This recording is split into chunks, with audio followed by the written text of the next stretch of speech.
Você vai ouvir agora o podcast produzido pelas rádios Globo e CBN a partir de textos do jornal O Globo e com o apoio da TV Globo. Os Jogos que Eu Vivi, de Dorit Arazin. Capítulo 5, 1996. Os Jogos de Atlanta. Na voz da jornalista da TV Globo, Luciana Ávila. Vamos relembrar Atlanta 1996. Só o Brasil comemorou. Narração de Galvão Bueno da cerimônia de abertura. Cassius Muhammad Ali Clay. É uma festa absolutamente especial. Começam os Jogos Olímpicos de Atlanta. Para a história olímpica brasileira, os Jogos de Atlanta foram estupendos. O país conquistou um total de 15 medalhas, quase o dobro do recorde anterior, e voltou para casa muito à frente de Inglaterra, Bielorrússia, Bélgica ou Suécia. Segundo qualquer outro critério, porém, Atlanta 1996 foi um pesadelo. O que podia dar errado, deu errado. O que não podia, também. Em maior ou menor escala, o caos afetou a todos. Atletas, dirigentes, turistas, mídia. Até mesmo a população local, capaz de injetar sal, pimenta e alma numa Olimpíada, estava mal-humorada. Reclama até hoje quem foi buscar conforto na decantada hospitalidade do sul dos Estados Unidos. Seduzidos pela receita que dera resultado em Los Angeles, os organizadores haviam decidido que os Jogos de Atlanta seriam inteiramente bancados pela iniciativa privada. Cidade sede da Coca-Cola, da CNN e da Delta Airlines, além de um dos principais centros de conexão aérea do mundo e vibrante zona comercial do país, a capital do estado da Geórgia pretendia emergir cintilante com sua identidade pós e o vento levou. Já na primeira semana, ruiu a sagrada tríade que sustenta o funcionamento extra-competição de qualquer edição dos Jogos: transporte, comunicação, tecnologia e segurança. Quando uma perna do tripé enguiça, já é grave. Se duas pifam, é crítico. 3 é terminal. Em Atlanta, as 3 falharam. O colapso do sistema de locomoção afetou tanto a chamada família olímpica, dirigentes, juízes, atletas, equipes técnicas, mídia credenciada, como o público em geral. Os engarrafamentos eram uma constante e a chegada ao destino uma incógnita. Apavorados com a impaciência dos passageiros, quase uma centena de motoristas locais da frota olímpica se demitiu, obrigando os organizadores a importarem pessoal de outros estados às pressas. Só que os substitutos não tinham ideia do traçado da cidade. Numa instância, foi o time de remo inglês quem assumiu o comando do seu ônibus para poder chegar até o local da competição. Em outra ocasião, um colega irlandês do ônibus no qual eu me encontrava convenceu o apavorado motorista a ceder o volante diante do quase motim a bordo. Estávamos atrasados, meia hora para a final da ginástica artística masculina. Jornalista normal já é reclamão e exigente. Quando algo emperra ou atrasa o seu trabalho, a atenção dá pinotes. Em Atlanta, éramos 15.100 olímpicos credenciados em estado de estresse permanente e alto risco de atraso. Imagine-se o nosso estado de combustão. No quesito transporte, um dos poucos momentos de gáudio na desgraça foi ver a alta cúpula do Comitê Olímpico Internacional na porta do luxuoso hotel em que estava hospedada, aguardar em vão a chegada dos carros que deveriam levá-los à cerimônia de abertura. O caos de Atlanta teve essa característica. Foi democrático. As escadas rolantes da principal estação de metrô da cidade chegaram a parar de funcionar. Nada, porém, mais inesperado do que o enguiço do sistema montado pela IBM. O Jornal Nacional, em 2016, destacou o caos nos Jogos Olímpicos de Atlanta. A narração é de Renata Vasconcelos. Em Atlanta, em 1996, a organização americana precisou responder a inúmeras reclamações sobre o caos causado pelo sistema de computadores. Alguns resultados só foram divulgados horas depois. Anunciado à época como a mais avançada fronteira da tecnologia e concebido para armazenar dados precisos sobre todas as edições olímpicas, o Info 96 também fora criado para fornecer resultados em tempo real das 271 provas em curso. Para os jornalistas, uma ferramenta tão inédita quanto poupadora de tempo e suor. Isso se não tivesse entrado em pane. O sistema cuspia informações destrambelhadas. Na ficha de um atleta de 21 anos, constava que ele era nonagenário. A estatura de um lutador de boxe apareceu como sendo de 50 centímetros. Foi anunciada uma quebra de recorde mundial no ciclismo antes de a prova sequer ter ocorrido. Como o Info 96 só conseguia fornecer o resultado oficial das competições horas após a sua conclusão, o que equivale a uma eternidade para as agências noticiosas, a IBM capitulou e passou a entregar aos mais necessitados em papel, através de mensageiros. Não espanta que um dos produtos mais criativos e populares a surgir durante os jogos foi um pin com os dizeres I survived Atlanta. Eu sobrevivi a Atlanta. Rapidamente adotado pelos jornalistas como uma condecoração.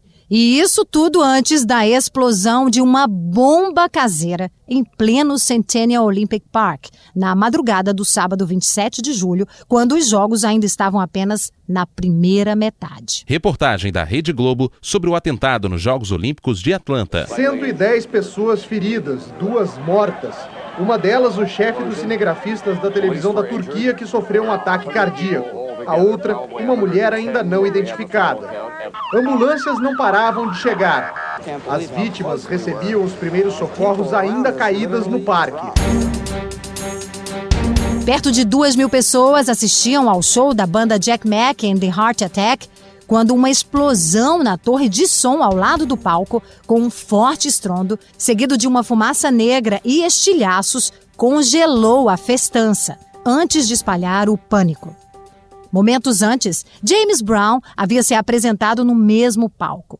E nos dias anteriores tinha sido a vez do Chubby Checker e dos Ramones.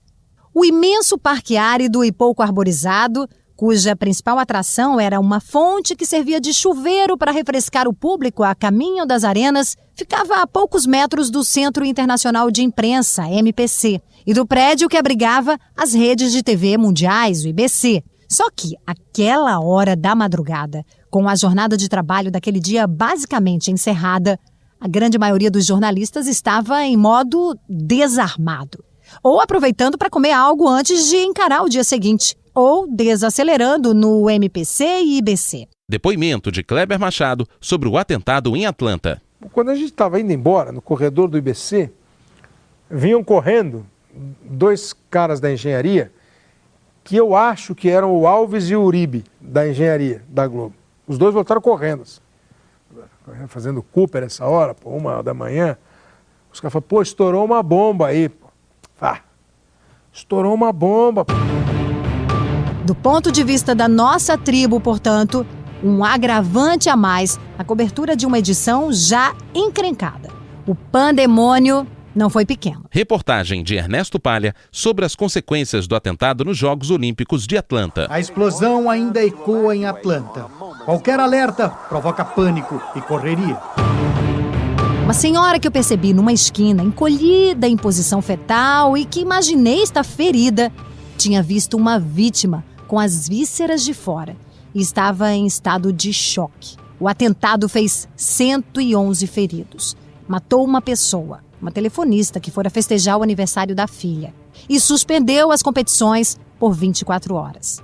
A retomada veio infiltrada de medo, até porque os 36.000 agentes de segurança olímpicos não haviam conseguido impedir o atentado caseiro, apesar de o autor ter dado um telefonema de alerta à polícia na véspera. Ele se chamava Eric Rudolph, tinha 29 anos e era um dos terroristas americanos de extrema-direita que constavam na lista dos 10 mais procurados pelo FBI. Mas isso só se descobriu quase uma década mais tarde. Rudolph foi preso em 2003 e cumpre pena perpétua por uma série de outros atentados. Em 2005, como parte da sua confissão, admitiu ter detonado a bomba no Centennial Park. Ao longo desse tempo todo, o agente de segurança Richard Jewell penou para conseguir corrigir uma terrível injustiça. O seu nome fora indevidamente vazado pelo FBI como sendo o autor do crime, e ele passara a ser nacionalmente execrado. Mas o bom de toda a Olimpíada é seu combustível humano, os atletas, e o motivo deles estarem ali para competir. Cada edição tem um leque inesgotável de participantes com biografias acopladas ao substantivo superação. A mídia adora essa palavra. Ela vale para a transposição de brutais obstáculos socioeconômicos, culturais, políticos, familiares, religiosos, geográficos ou todos somados. Em Atlanta, não foi diferente. E uma das figuras mais queridas acabou sendo o maratonista bósnio Island Zugun, de 35 anos, único dos 10 atletas de sua equipe que permaneceram em seu país durante a guerra que esfacelou a antiga Iugoslávia. Durante o cerco sérvio, que fez mais de 10 mil mortos na capital Sarajevo, Zugun só interrompia o treino pelas ruas devastadas para recolher feridos e ajudá-los a sair da linha de fogo. Foi um dos porta-bandeiras mais aplaudidos entre as 197 nações participantes. Chegou vivo e feliz em 107º lugar, entre os 112 competidores que concluíram a prova. Um vencedor, sem dúvida. Para mim, a visão mais forte de Atlanta é um rosto e corpo negro outrora belos, agora cravejado de cicatrizes. A estrela maior de Cuba, Ana Fidélia Quiró, estava de volta às pistas. Tinham-se passado apenas 30 meses desde a noite de janeiro de 1993, em que uma Mercedes preta depositou o comandante Fidel Castro no Hospital Hermanos Amejeras de Havana, onde Quiró fora internada em estado gravíssimo. A atleta de 29 anos havia acendido um fogareiro a querosene na cozinha para lavar roupa em água com álcool. Descuidou-se e foi envolta em chamas. O fogo subira-lhe pelo estômago, peito, braços, até os olhos, matando nervos no caminho e cobrindo 38% do seu corpo com queimaduras de 3º grau. O bebê, que esperava de uma relação não assumida pelo também atleta cubano e também mito nacional Javier Sotomayor, campeão olímpico do salto em altura em Barcelona, não sobreviveu. Fidel e Ana Fidélia nasceram na mesma província de Oriente, e o segundo prenome da atleta honrava a apaixonada defesa que ela sempre fez do regime castrista. Em 1991, nos Jogos Pan-Americanos, sediados em Havana, Quiró pendurou uma das 2 medalhas de ouro conquistadas no pescoço de Fidel. Quando lhe perguntavam qual a melhor coisa que o comandante fizera para ela, respondeu: La Revolución. Nos Jogos de Barcelona, 1992, grávida sem sabê-lo, Quiró disparara com suas pernas de turbina rumo à medalha de prata nos 800 metros. 6 meses depois, a atleta começava a ser submetida a 29 cirurgias e 7 enxertos de pele. 1 mês depois de ter dado entrada no hospital, Ana Fidélia estava de pé. No 3º mês, teve alta. No 4º, retomou os treinos no estádio Juan Abrantes, mas somente à noite, para não ferir as novas peles com a exposição à luz natural. Tudo doía, sobretudo, olhar-se no espelho. Mas é preciso ter força, é preciso ter raça. Quando arriscou expor-se à primeira competição nos Jogos Centro-Americanos e Caribenhos de 1995, nos quais 40 atletas cubanos pediram asilo na Embaixada Americana, Quiró chegou em 2º lugar. O abraço de Fidel foi comovido. Eu parecia um robô, ainda não conseguia inclinar minha cabeça, contou depois a S.L. Price, da Sports Illustrated. Eu visitei a atleta em 2002 com o documentarista João Moreira Salles, da revista Piauí, com um projeto inviável sobre o esporte e política em Cuba. Mamãe, eu quero ir a Cuba, quero ver a vida. vida lá. Ana Fidélia Quirô continuava fidelista.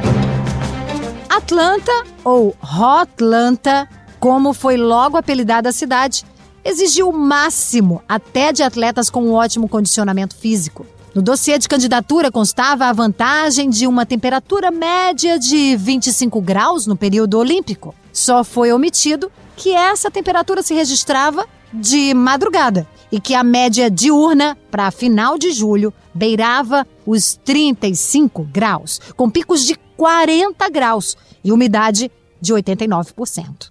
No mar de Savannah, cidade litorânea a 500 quilômetros de Atlanta, onde se realizaram as provas de atismo, ninguém se importava com graus centígrados, e sim com os ventos. E eles sopraram a favor do Brasil, superando a conquista de 2 medalhas de ouro nos Jogos de 1980. Além de 2 ouros, ainda deram ao país uma medalha de bronze. Torben Grael já havia conquistado uma prata em Los Angeles e um bronze em Seul. Em dupla com seu adorável e bem-humorado proeiro Marcelo Ferreira, na classe Star, capturou o ouro que faltava à coleção. Em outra raia, o paulista Robert Scheidt, da Laser, fazia sua estreia olímpica pelo topo. Ouro, logo de cara. Entrevista de Robert Scheid logo após a conquista do ouro em Atlanta. Nunca foi tão difícil. Eu passei bastante ansiedade hoje, desde manhã, antes da regata, até a hora que a gente começou a se marcar, eu e o inglês se marcar lá na hora da largada. Era apenas o começo da carreira desse velejador metódico, cerebral e disciplinado. E na classe Tornado, também já veterano de Seul, Lars Grael conquistava sua 2ª medalha de bronze, dessa vez com o proeiro Henrique Kiko Pelicano. Entrevista de Lars Grael após o bronze nos Jogos Olímpicos de Atlanta. Parecia que a sorte não estava do nosso lado, mas felizmente a gente conseguiu manter a frieza aí, com o apoio de todos os amigos que nos deram muita força, e trazer o Brasil mais uma medalha é muito bom. O fotógrafo Antônio Milena captou o momento em que Scheidt aproximou seu barco do estar em que Torben e Marcelo abriam garrafas de champanhe e gritou: "Bandeira do Brasil em mãos, olha outro ouro aqui, cara!" Foi festa das boas na aldeia. O Brasil mudara de patamar nos Jogos de Atlanta. Levou medalhas não só por projeção individual de atletas em esportes já esperados, mas sim numa gama de mais de 10 modalidades esportivas. Foi um salto qualitativo que, infelizmente, nunca mais se repetiu, com pódios na natação e hipismo, vôlei e basquete feminino, vôlei de praia e judô, atletismo e futebol, além de vários 4º lugares. Narração de Galvão Bueno da medalha de ouro para Jaqueline e Sandra no vôlei de praia em Atlanta. Subiu Jaque, solta o braço, vem Adriana,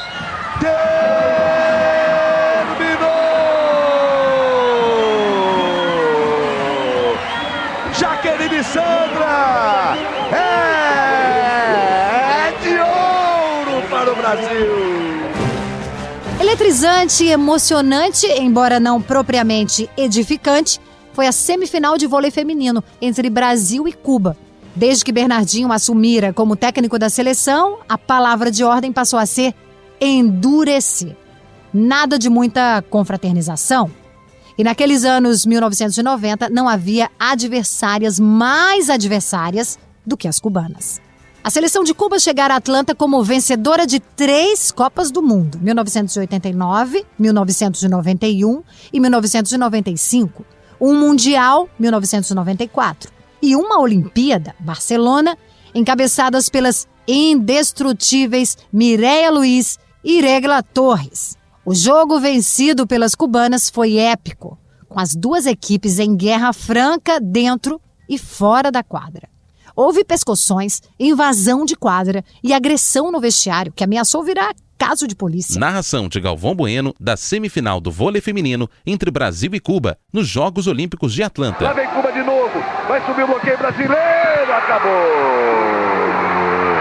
As cubanas provocam, Ana Moser discute com as cubanas, sempre atitude antidesportiva. Mas além da medalha de bronze, a seleção voltou para casa com o nome de Fofão, Virna e Ana Moser na ponta da língua e no coração dos brasileiros. Narração de Galvão Bueno na conquista do bronze do vôlei feminino em Atlanta. Na mão da Fernanda, quem sobe? Filó, bateu, é de bronze!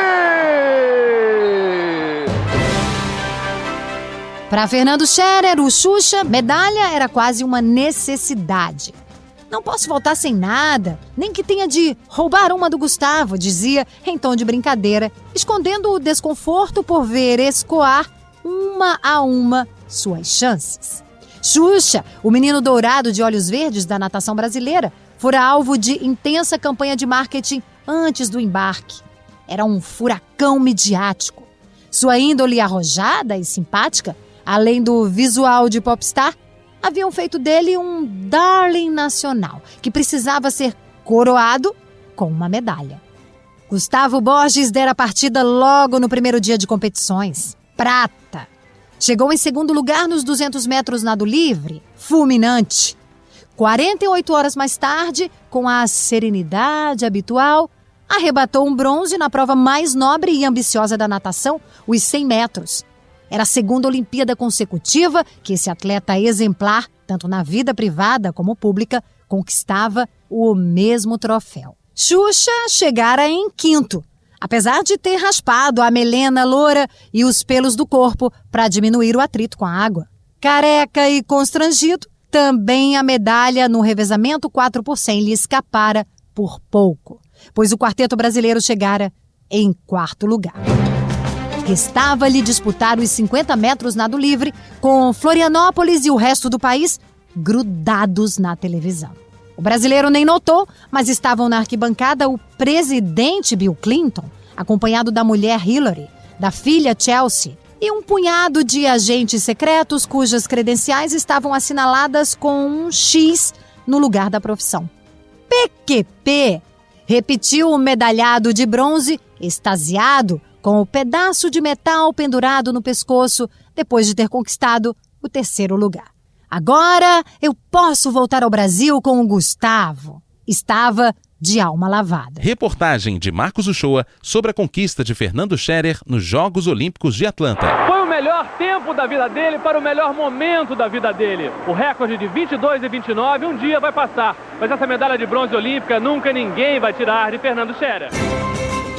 Coube ao nadador russo Alexander Popov vencer com soberba as duas provas de velocidade, como já fizera em Barcelona. Sua máxima também não mudara. Num dia bom, ninguém consegue me vencer. Num dia ruim, também não. Não sei por que eu não fiquei embasbacada com o feito igualmente inédito do americano Michael Johnson, que venceu tanto os 200 metros como os 400 metros rasos com suas sapatilhas douradas. Talvez pelo excesso de marketing. Brinco de diamante, bigodinho e mais dentes do que arcada, Johnson era o protótipo do atleta cool. Conseguiu quebrar o recorde mais antigo das pistas do italiano Pietro Menea nos 200 metros. Mas se irritou ao ter o seu momento de glória ofuscado pelo veterano Carl Lewis, que na mesma noite venceu pela quarta vez o salto em distância e conquistou a sua 9ª medalha de ouro. Mais uma vez, coube ao cineasta americano Bud Greenspan, que havia décadas se tornara o mais sensível cronista visual dos Jogos, resumir o que tanto o encantava no ofício.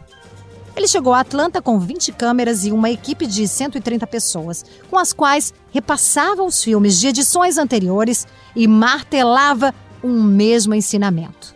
Tudo o que você previu que poderia acontecer, raras vezes acontece. E o que você sequer imaginou, pode acontecer. Lição número 2, nunca pare de filmar quando alguém cruza a linha de chegada. Este podcast é uma produção da Seleção Rádio Globo CBN. Foi feito a partir dos textos publicados pelo jornal O Globo e com o apoio da TV Globo. Segunda-feira, no capítulo 6, você vai recordar os Jogos de Sydney.